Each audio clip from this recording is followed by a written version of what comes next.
하나님께서 오늘 우리에게 주시는 말씀은 신약성경 고린도전서 10장 23절에서 11장 1절까지 말씀입니다. 모든 것이 가하나 모든 것이 유익한 것은 아니요 모든 것이 가하나 모든 것이 덕을 세우는 것은 아니니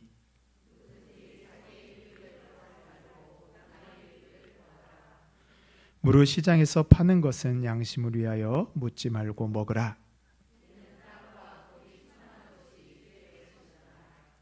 불시잔 중 누가 너희를 청할 때 너희가 가고자 하거든 너희 앞에 차려 놓은 것은 무엇이든지 양심을 위하여 묻지 말고 먹으라.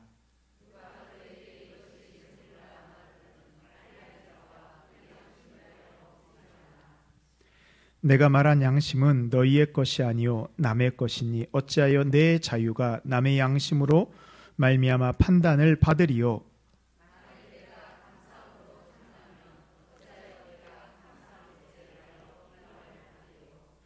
그런즉 너희가 먹든지 마시든지 무엇을 하든지 다 하나님의 영광을 위하여 하라.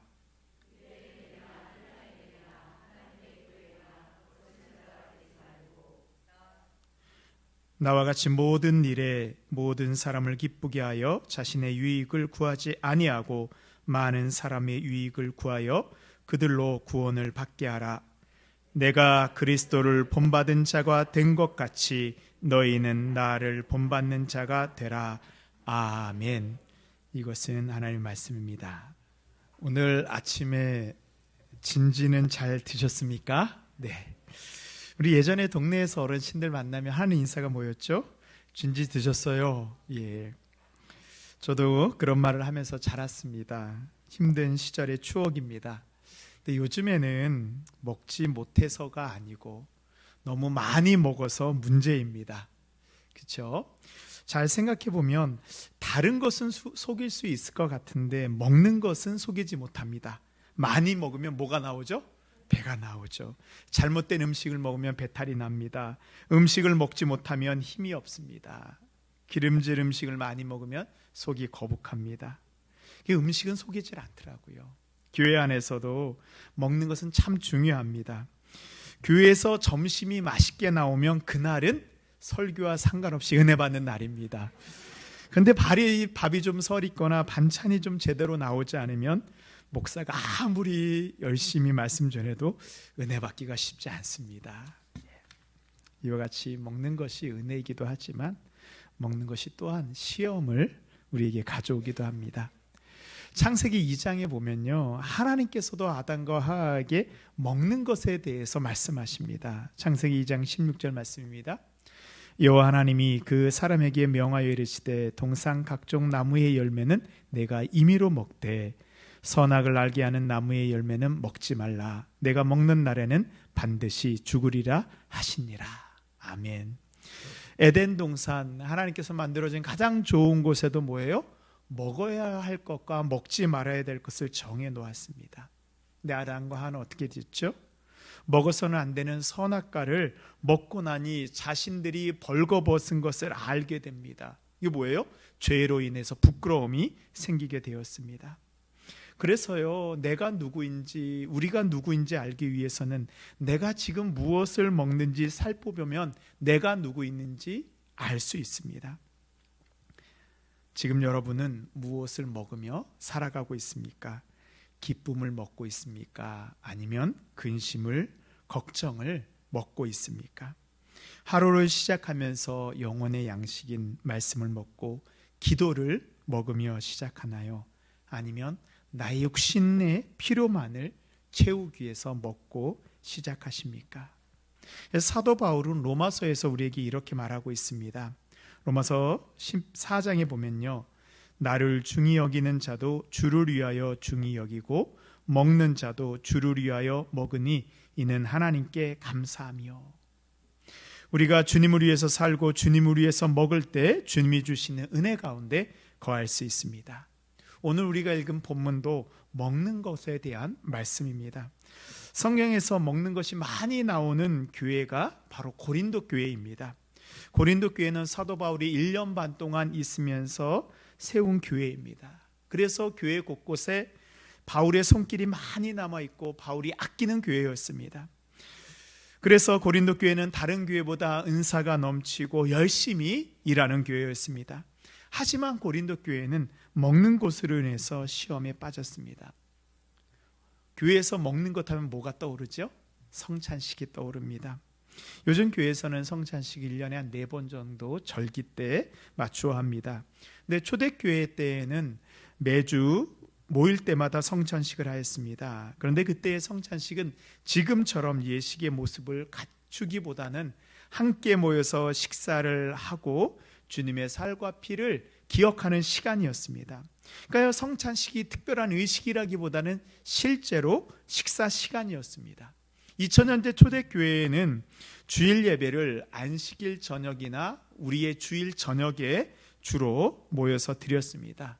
왜냐하면 우리가 지금 주일이라 그러면서 일을 안 하잖아요. 근데 2000년 전에는 일요일 휴일이라는 개념이 없었습니다. 그래서 일이 끝나고 모일 수 있는 시간이 저녁이었습니다. 해가 지면 성도들이 각자의 집에서 음식과 빵과 포도주를 가져옵니다. 그리고 식탁에 둘러앉아서요, 자신들이 가져온 것을 가지고 함께 식사를 하고 예배를 드립니다. 그 중에 먼저 오는 사람들이 있습니다. 누가 먼저 올까요? 바쁜 사람들이 먼저 오나요? 여유 있는 사람들이 먼저 오나요?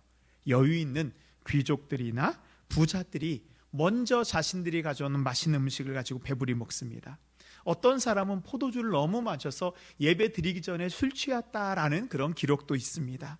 그런데요, 주님을 믿지만 가난한 사람이나 종들이나 노예는 어떻게 해요? 일을 다 마치고 그때 헐레벌떡 뛰어서 교회에 오게 됩니다. 그런데 식탁에 앉으면 어때요? 남아있는 것이 없어요. 먼저 가져온 사람들이 배부르게 먹고 나니 늦게 온 종들이나 가난한 사람들은 먹을 것이 없는 것입니다. 은혜의 시간이 되어야 되는데 연약한 성도들에게는 상처를 주는 시간이 되었습니다. 성찬식이 무엇입니까? 떡과 포도주를 통해서 예수 그리스도의 살과 피가 내 안에 들어오게 되고 내가 주님의 몸인 것, 주님의 것인 것을 확인하고 주님의 몸으로 이 세상을 살아갈 수 있는 힘을 얻는 시간입니다. 또한 모든 성도들은 성찬식에 떡을 떼고 포도주를 맞으면서 우리가 예수 그리스도 안에서 한 몸인 것을 성찬식을 통해서 확인하는 시간입니다. 근데 그리스도 안에서 먹는 것의 진정한 의미를 잊어버리게 되니까 우리가 하나가 되지 못하고 고린도 교회 같이 이렇게 분열이 될 수 있습니다. 먹는 얘기가 또 나옵니다. 예수님께서 가나의 혼인잔치에 갔을 때 일입니다. 잔치집에 뭐가 떨어졌어요? 포도주가 떨어졌습니다. 당시에 포도주는 이 잔치집에서 가장 중요한 음료였습니다. 포도주가 떨어져 큰 부끄러움을 당할 수도 있는 상황 가운데 예수님 어떻게 하셨죠? 물로 포도주를 만드는 기적을 베풀어 주셨습니다. 먹는 것 때문에 수치를 당할 뻔했는데 이 먹는 것 때문에 그 잔치가 기쁨의 잔치로 변하게 되었습니다. 주님이 우리의 식탁, 우리의 먹는 것에 함께 하신다는 것은 단순히 먹는 것의 의미를 뛰어넘어 은혜의 자리로 바꾸게 된다는 말씀입니다. 그래서 우리는요, 그리스도인들은 이 함께 먹는 식탁을 중요하게 여겨야 됩니다. 우리가 가정에서 한 식탁에 앉아서 식사를 할 때요, 감사 기도를 드립니다. 감사 기도의 내용이 많지만 우리의 그 내용 가운데 빠져서는 안 될 기도는 뭐냐면, 주님, 이 자리에 함께하여 주십시오. 우리가 먹는 이 음식이 그냥 내 육신을 채우는 음식이 아니고 주님이 주시는 생명의 양식 되게 해 주십시오. 그리고 이 식탁에 우리 모인 모든 사람들이 주님 안에서 한 가족임을 깨닫게 해달라고 우리는 기도해야 됩니다.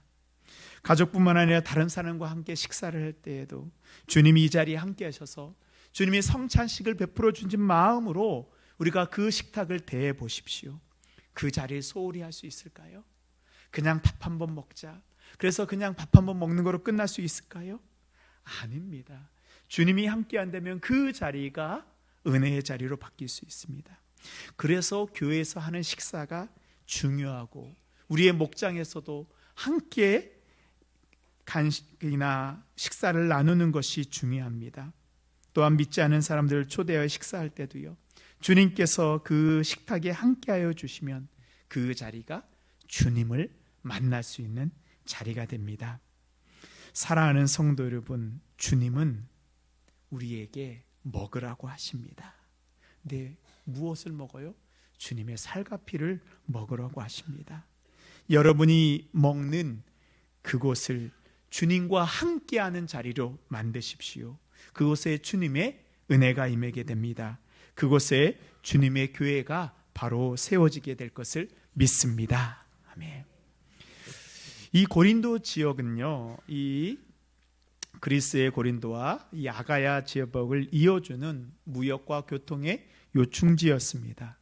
그러다 보니까요, 이 고린도에는 이 큰 신전이나 그 다음에 많은 사람들이 모일 수 있는 시장들이 많았습니다. 도시 곳곳에 우상 숭배하는 곳들도 많았습니다. 이 우상 숭배 문화가 교회 속으로 들어오게 되었습니다. 오늘 말씀에서 읽은 것 같이 고린도 교회에서 문제가 되었던 것은 바로 먹는 것, 음식의 문제였습니다. 고기였습니다. 이방 신전에서 많은 이 동물들로, 짐승들로 제사를 드리게 되잖아요. 그럼 우상의 제사에 쓰였던 그 동물의 고기는 어떻게 될까요? 신전에서도 먹겠지만 많은 경우에 이 신전에, 우상 신전에서 이 고기를 시장에 내다 팔아서 신전의 수익으로 삼았습니다. 그러면 시장에 나온 고기를 사람들이 사 먹었습니다. 고린도 교회 성도들도 똑같이 이 시장을 사용했을 것입니다. 교회는 우상에게 드려진 고기를 먹어야 될까요? 말아야 될까요? 하는 논란에 휩싸이게 됩니다. 여러분 한번 생각해 보세요. 이제 여러분이 시장에 갔는데 거기에서 고기가 있습니다. 근데 이게 우상에게 드려졌던 고기인지 아닌지 잘 몰라요. 어떻든 그 고기가 있습니다. 먹어야 될까요? 말아야 될까요? 예, 삼겹살은 먹어야 되나요? 네. 고린도 교회 안에서 신앙생활을 오래 하고 나름 믿음이 있다는 사람들은 하나님이 참 하나님이고 나머지는 다 가짜이니 그거 먹어도 별 문제 되지 않아 라고 생각할 수도 있습니다. 고기는 고기일 뿐이다. 우상이 무슨 힘이 있는 것도 아닌데 먹어도 문제가 되지 않는 사람들도 있었을 것입니다.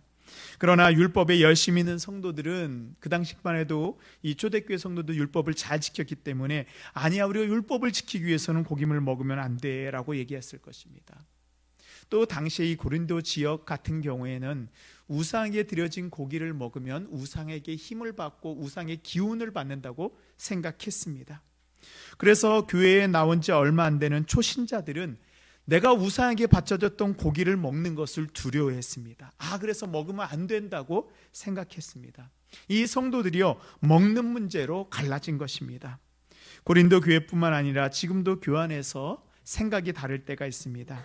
신앙생활을 오래 하신 분과 교회 온 초신자, 또 열심히 있는 성도, 아니면 그냥 평범하게 교회 다니는 성도가 갈라지는 경우가 있습니다. 교회 오랫동안 다녔던 분들은요, 이런저런 일들을 많이 겪어서 어떤 일들이 일어나도 유연하게 그런 태도를 가집니다. 예를 들어서 우리 교회에 나올 때 술을 먹지 말아야 되잖아요. 그런데 어떤 분이 이제 초신자가 교회를 나오려고 해요. 근데 그분이 아직 술을 끊지 못했습니다. 그럼 어떻게 해야 되나요? 교회 오랫동안 다닌 분은 술은 하나님이 끊게 해주시는 거야. 사람이 하기 어려워. 일단은 술을 먹어도 괜찮으니까 먼저 하나님 앞에 나와. 그러면 하나님이 끊게 해주실 거야 라고 권면을 할 수가 있죠. 그런데 예수를 믿은 지 얼마 안 되는 열정 있는 성도는 어떻게 반응하죠? 어떻게 술을 먹고 교회를 나올 수가 있어? 일단 술을 끊고 교회에 나와야지. 우리도 신앙생활 하다 보면 이런저런 일들을 막다트릴 때가 있습니다. 나의 의견과 상대의 의견이 다르고 분명 내 신앙으로는 이것이 맞는 것 같은데 아니라고 할 때 우리는 어떤 선택을 해야 될까요? 무조건 내가 알고 있는 지식만, 내가 알고 있는 신앙만을 주장해야 될까요?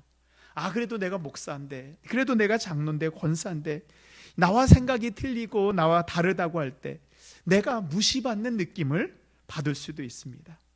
그래서 오늘 말씀에서요, 하나님의 공동체 안에서 문제가 생겼을 때 해결하는 세 가지 원리에 대해서 우리에게 말씀하고 있습니다. 첫 번째는 무엇이 유익한가를 봐야 됩니다.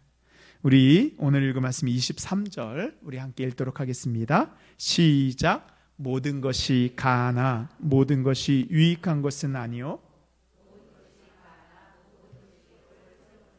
아니니. 아멘.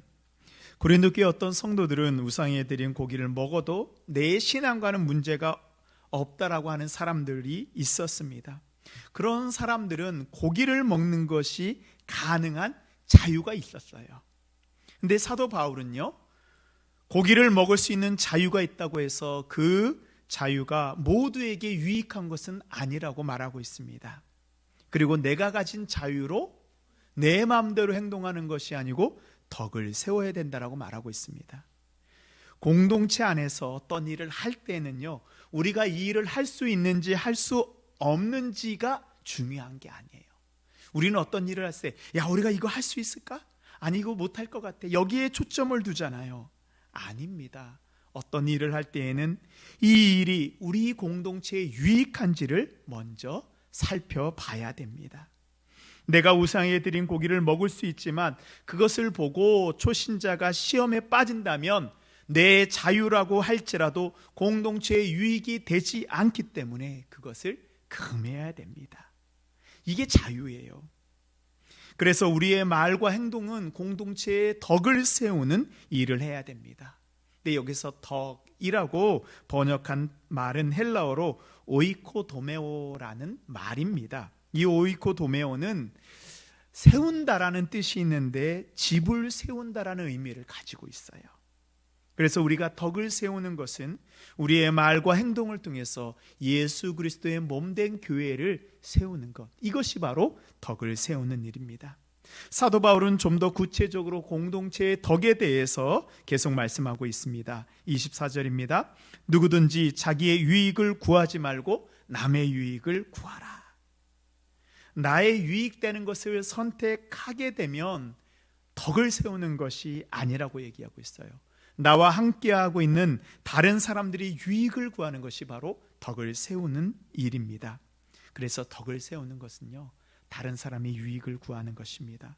우리가 속해 있는 공동체 안에서도 마찬가지입니다. 나의 유익이 아닌 다른 사람의 유익을 선택할 때 우리 공동체는 서로 덕을 세우는 공동체가 될 수 있습니다. 가족도 마찬가지예요. 직장도 마찬가지입니다. 내가 속해 있는 공동체에서 내가 손해보는 것 같지만 공동체의 유익을 구할 때 이것이 바로 나의 유익이 되고 공동체의 유익되는 것을 믿으시기 바랍니다. 아멘. 두 번째는 공동체의 양심을 가져야 됩니다. 우리가 평소에 양심이란 말을 잘 사용합니다. 그런데 이 양심이란 말 앞에 우리가 말하자도 붙는 수식어가 있어요. 뭐냐면 나의 양심이라고 우리는 생각합니다. 그런데 공동체의 양심이라고 들어보셨나요? 아니요. 우린 잘 못 들어봤습니다. 늘 내 양심의 기준이 나였습니다. 근데 사도 바울은 공동체의 양심을 세우라고 말씀하고 있습니다. 오늘 말씀해 보면 어떤 성도가 시장에서 고기를 살 때 이것이 우상에게 바쳐졌던 재물인지 아닌지 물어보지 말라고 이야기하고 있습니다. 25절에 보면요, 무릇 시장에서 파는 것은 양심을 위하여 묻지 말고 먹으라. 아니, 그 위대한 사도 바울이 시장에서 파는 것을 확인도 하지 않고 사라고 이야기하고 있습니다. 왜요? 이방인의 경우는 어떤 고기를 사 먹어도 문제가 되지 않습니다. 그러나 유대인이나 그리스도인들은 우상에게 바쳐졌던 고기를 먹지 않기 때문에 물어볼 수 있어요. 그런 고기 파는 그 시장의 상인이 뭐라고 얘기할까요? 물어보는 의도를 알잖아요. 아, 이거 우상에게 바쳐졌던 신전에서 나온 고기입니다 라고 하면 이 사람이 살까요, 안 살까요? 안 살 게 뻔하기 때문에 이 시장에 있는 사람 뭐예요? 자신의 양심을 속이면서 야, 이거는 아닙니다, 그냥 고기입니다라고 할 것입니다. 믿는 성도가 불신자의 집에 식사 초대를 받아서 갔습니다. 식탁에 고기가 올려와 있어요. 그러면은 이게 무슨 고기냐고 묻지 말라고 이야기하고 있습니다. 만일 물어보면 그 사람이 혹시라도 우상에게 드려진 고기라고 대답하면 성도는 그 고기를 먹어야 돼요? 안 먹어야 돼요? 안 먹어야 됩니다. 나는 양심에 따라서 그 고기를 먹지 않을 수도 있지만 나를 초대하고 그 식사를 준비한 호스트는 어떻게 될까요? 자신이 무시당했다라고 여길 것입니다. 이 당시에 체면이 중요한 문화에서 다른 사람을 배려하지 못하고 고기를 준비한 것은 엄청나게 큰 실수입니다. 그런데 그 주인은 어떻게 할까요? 속으로는 내가 다시는 저 무례한 양심이 없는 그리스도인들을 초대하지 않겠다라고 마음의 문을 닫아버릴 것입니다. 그러면 주님을 전할 수 있는, 주님의 은혜를 함께 나눌 수 있는 기회를 영영 잃어버리게 되는 것입니다. 혹시 내가 어떤 사람과 함께 식사를 하는데 다른 성도가 갑자기 이 얘기를 하는 거예요. 이 고기는 우상에게 드려졌던 고기인데 라고 말하면 어떻게 해야 될까요? 나는 어떤 고기를 먹어도 상관없지만 내가 우상 숭배했던 고기를 먹는 그 모습을 보면 다른 초신자가 시험에 빠질 것입니다. 그럼 어떻게 해야 될까요? 나는 그 고기를 내 양심이 아니고 초신자의 양심을 위해서 먹지 말아야 된다라고 말씀하고 있습니다. 많은 사람들이요, 나는 내 양심에 따라서 사는 사람이라고 자랑스럽게 얘기를 합니다. 그런데요, 우리가 양심에 대해서 오해하고 있는 것입니다. 바로 내 양심이 항상 옳다라는 것입니다. 그래서 뭐예요? 공동체에 분열이 생기는 거예요. 가족 간에도 싸움이 생기는 것입니다. 공동체 안에서 가져야 되는 양심은 나의 양심이 아니고 상대방의 유익을 구하는 양심입니다. 그 공동체의 상황에 맞는 판단을 하는 것이 바로 양심입니다.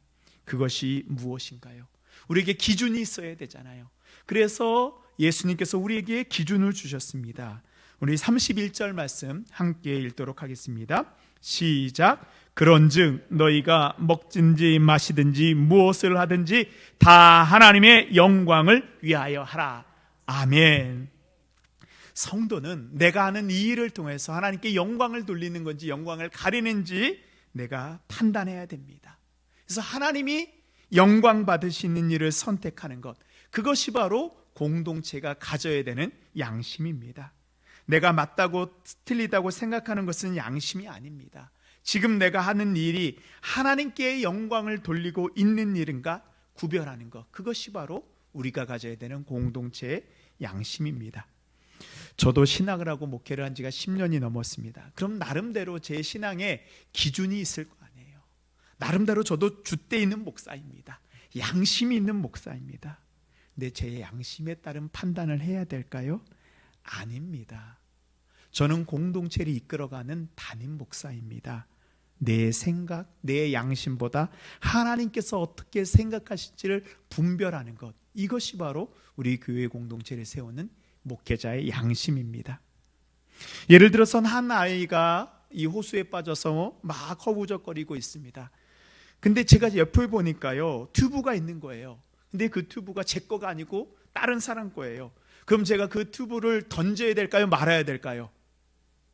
던져요? 아니, 그럼 제 게 아닌데? 제 양심이 허락을 하지 않습니다. 내 것이 아닌데 내가 던지면 내가 튜브를 훔치는 것이 되니까 던지지 말아야 되겠다? 아니요, 틀린 것입니다. 먼저 튜브를 던져서 물에 빠진 아이를 구하는 것이 양심 있는 사람입니다.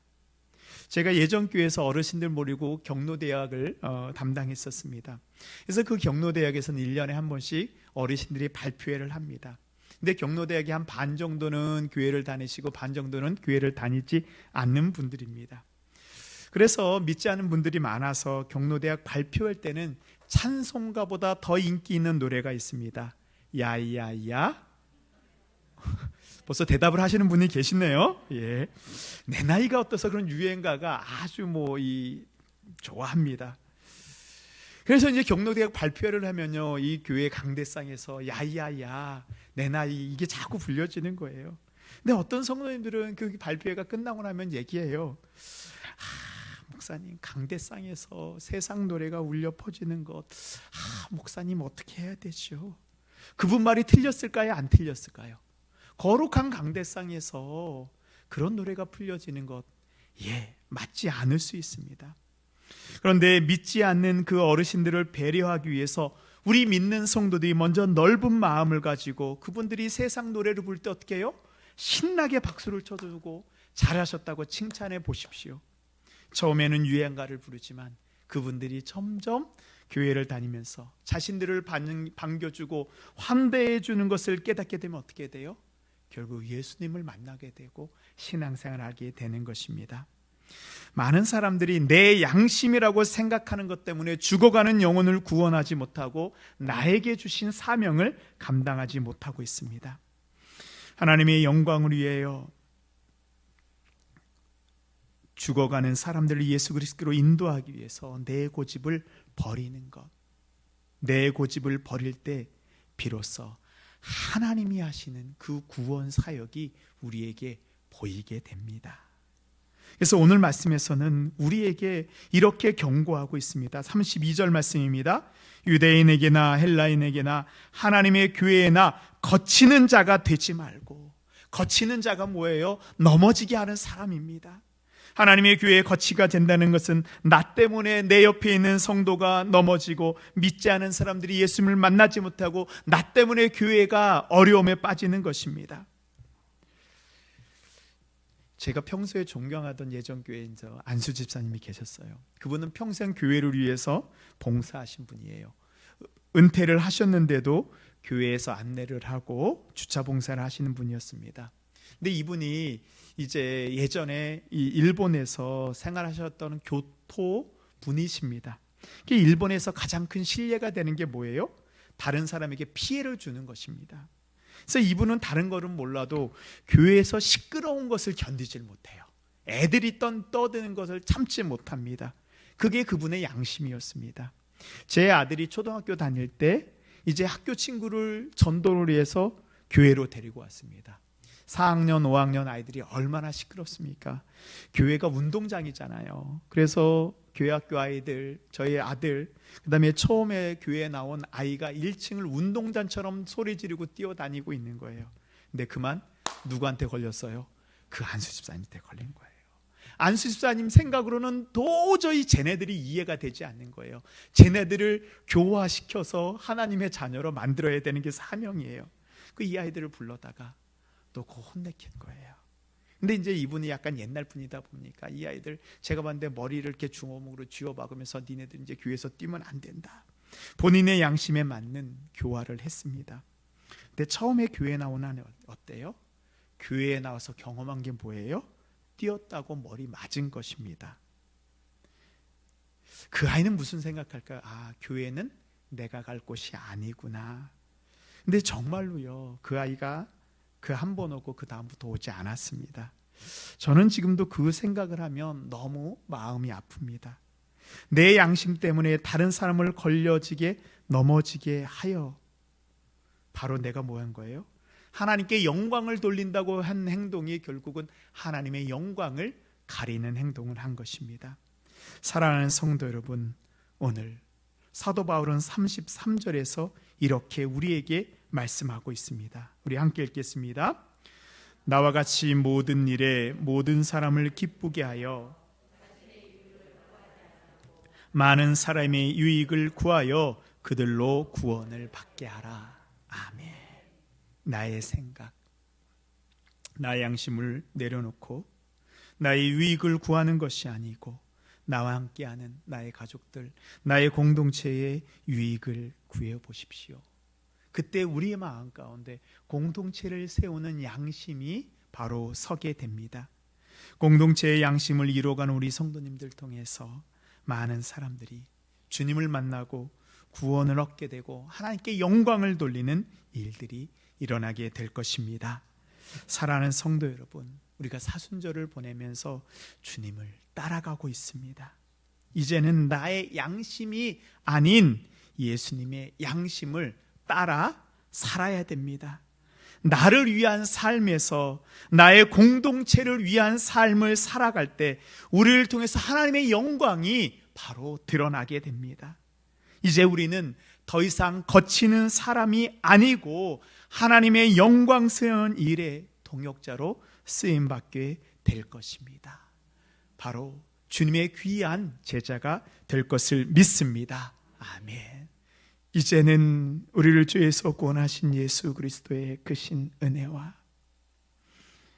우리의 모든 것 아시고 우리의 모든 것을 채워주시는 아버지 하나님의 그 극진하신 사랑하심과 우리가 힘들고 어려울 때마다 우리의 손 잡아주시며 다시 일으켜주시는 성령님의 교통교제의 역사, 인도하심이 이제 함께 우리 믿음의 동역자들과 함께 손 붙잡고 하나님 나라 향하여 나아가기로 다짐하는 주님의 모든 백성들 머리 위에 하나님이 함께 하시는 우리의 가정과 자녀 위에 하나님이 함께 하시는 믿음의 기업과 일터와 학업 위에 하나님이 기뻐하시는 믿음의 공동체 동신교회 위에 이제부터 영원토록 함께 하시기를 간절히 축원하옵나이다.